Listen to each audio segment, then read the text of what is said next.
Analyst చాలా సేపు నుంచి వెయిట్ చేస్తున్నారు. ఒక్కసారి వీరయ్య గారు సార్ ఏం చెప్తారు? సో నిన్నటి నుంచి ఇమీడియట్ కౌంటర్ గా బీజేపీ కాంగ్రెస్ కలిసిందని చెప్పే ప్రయత్నం చేస్తున్నారు. ఇది ఏమన్నా చెప్పినా అతికినట్టు ఉండాలంటారు. నిజంగా కాంగ్రెస్ పార్టీతో అక్కడ సెంట్రల్లో మోడీకి ఓటేయండి, రాష్ట్రంలో నా నాయకుడికి ఓటేయండి అని చెప్పే పరిస్థితి ఉంటుందా ఒక ముఖ్యమంత్రి స్థాయి వ్యక్తి? ఇప్పుడు మనం శాసనసభ ఎన్నికలకు ముందు నుంచి చూస్తున్నాం ఈ చర్చ. బీఆర్ఎస్ అంటది బీజేపీ కాంగ్రెస్ ఒకటే అంటది, కాంగ్రెస్ బీఆర్ఎస్ బీజేపీ ఒకటే అంటది, బీజేపీ కాంగ్రెస్ బీఆర్ఎస్ ఒకటే అంటది. మీరు చూడండి శాసనసభ ఎన్నికలకు ముందు నుంచి ఇదే మాట. కానీ మూడు పార్టీలు, ఒకటి కేంద్రంలో అధికారంలో ఉన్న పార్టీ, మరొకటి శాసనసభ ఎన్నికలప్పుడు అధికారంలో ఉన్న పార్టీ, ఇంకోటి ఇప్పుడు అధికారంలో ఉన్న పార్టీ, ఈ మూడు పార్టీలు రెండు పార్టీలు ఏకమవ్వడం అనేటువంటిది ఈ రాష్ట్రంలో సాధ్యమా? ఎన్నికలకు ముందు, ఎన్నికల తర్వాత ఎవరు ప్రధానమంత్రి కావాలి అన్నప్పుడు ఏ పార్టీ ఎత్తుగడలు ఆ పార్టీ వేస్తుంది, అప్పుడు ఇచ్చేయచ్చు అచ్చేయచ్చు అనేటువంటి ఊహాగానాలని అర్థం చేసుకోవచ్చు. కానీ ఎన్నికలకు పోతూ ఈ మూడిట్లలో ఏ రెండు పార్టీలు ఒకటవ్వడం అనేది అసలు ఒకటే, ఒక వరలో రెండు కత్తులు ఇమ్మడవు అనే సూత్రం వర్తించేటువంటి పార్టీలు ఈ మూడు కూడా. ఎన్నికలకు ముందు ఈ మూడిట్లలో ఏ రెండు పార్టీలు ఒకటవుతాయంటే హాస్యాస్పదం. నిజంగా ఒకటి అవ్వడమే జరిగితే, ఇప్పుడు బీఆర్ఎస్ బీజేపీ ఒకటవ్వడం నిజంగా జరిగితే, కేసీఆర్ బీజేపీతో అట్లా సరెండర్ అవ్వడం నిజమైనది అయితే బీఆర్ఎస్ భవిష్యత్తు క్లోజ్ కదా.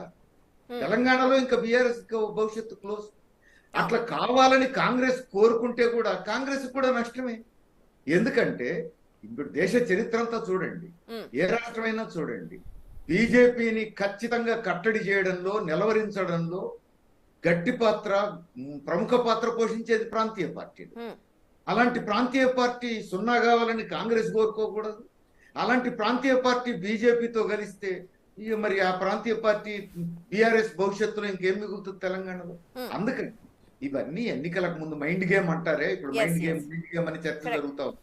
ఆ మైండ్ గేమ్ అనేది మీ అనాలిసిస్ ఏంటి? చాలా నియోజకవర్గాల్లో అవకాశం ఉన్నా కూడా, నెగ్గే అవకాశం ఉన్న నాయకులు ఉన్నా కూడా అక్కడ ఎందుకు అంటే అభ్యర్థులు నిజంగా భయపడి ముందుకు రాకపోవడం వల్ల, బద్నాం అవుతామని వెనక్కుండడం వల్ల, గతి లేని పరిస్థితుల్లో వేరే అభ్యర్థులను తీసుకొచ్చి పెట్టాల్సిన సిచ్యువేషన్ వచ్చిందా? ఇప్పుడు మనం వరంగల్ తీసుకున్నాం. వరంగల్లో కడియం శ్రీహరి గారి బిడ్డకు టిక్కెట్ వచ్చింది బీఆర్ఎస్ నుంచి. వాళ్ళు అంగీకరించారు. అంతా అయిపోయిన తర్వాత కాంగ్రెస్ లోకి వచ్చారు.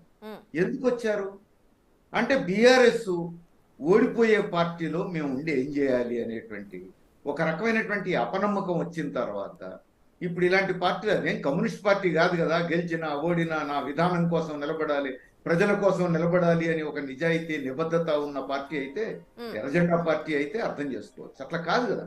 బీజేపీ అయినా, కాంగ్రెస్ అయినా, బీఆర్ఎస్ అయినా వ్యక్తులుగా వాళ్ళ రాజకీయ భవిష్యత్తు, వాళ్ళ వ్యాపారాల భవిష్యత్తు, వాళ్ళ పదవుల భవిష్యత్తు చూసుకునేటువంటి పరిస్థితి. ఈ నేపథ్యంలో సహజంగానే ఏ నియోజకవర్గానికి ఆ నియోజకవర్గం అందుబాటులో ఉన్నటువంటి అభ్యర్థులను పెట్టుకుంటున్నారు. ఇప్పుడు బీజేపీ చూద్దాం, కేంద్రంలో అధికారంలో ఉంది, రాష్ట్రంలో ఇక కేంద్రంలో ప్రధానమంత్రిని చూపించి ఓట్లాడగాలనుకోవడమే తప్ప రాష్ట్రంలో ఏం ఊపు ఉంది బీజేపీకి? గెలిచిన 8 మంది ఎమ్మెల్యేల మధ్య సయోధ్య లేదు. ఇప్పుడు ఈటల రాజేందర్ గారిని మల్కాజిగిరి నుంచి పెడితే బీజేపీలోనే 2 గ్రూపులు అయినాయి. ఈటల రాజేందర్ గెలవద్దని కోరుకునేటువంటి ఒక బలమైనటువంటి గ్రూప్ ఉంది. ఇప్పుడు అందుకనే ఇక్కడ అభ్యర్థులను చూసి ఓటేస్తారు అనేటువంటి విషయాన్ని బీజేపీ అంగీకరించదు, లేదా విధానాలను చూసి ఓటేస్తారని బీజేపీ అంగీకరించదు, ప్రధానమంత్రిని చూసి ఓటేస్తారని బీజేపీ చెప్తుంది. ఇప్పుడు కేసీఆర్ గారు అంటారు, ఇప్పుడు మన బీఆర్ఎస్ నాయకులు అంటారు ఫ్రస్ట్రేషన్ లో ఉన్నారు కాంగ్రెస్ నాయకులు. కాక మొన్న గెలిచి రాష్ట్రంలో అధికారంలో ఉన్న పార్టీ ఫ్రస్ట్రేషన్ లో ఉన్నది అంటే ఎవరైనా అంగీకరించగలరా? అట్లనే కేసీఆర్ గారు అంటారు ఇప్పుడు సర్వే రిపోర్ట్లు చెప్తున్నాయని. సరిగ్గా కేసీఆర్ గారు ఎన్నికలకు ముందు కూడా సర్వే రిపోర్ట్లు మీద ఆధారపడి చెప్పానన్నారు కదా శాసనసభ ఎన్నికలకు ముందు. మరి వారి సర్వే రిపోర్ట్లు అప్పుడు అట్లా ఉన్నప్పుడు ఇప్పుడు అంతకంటే భిన్నంగా ఉంటాయా? అందుకని ఈ సర్వే రిపోర్ట్లు అని చెప్పినా, మరొకటి చెప్పినా, రాజకీయంగా మేమే గెలుస్తామంటే మేమే గెలుస్తామని ఎవరైనా చెప్పుకుంటారు. ఒకసారి యుద్ధరంగంలోకి దిగిన తర్వాత గెలుస్తామని చెప్తారు, ఓడిపోతామని చెప్తారు.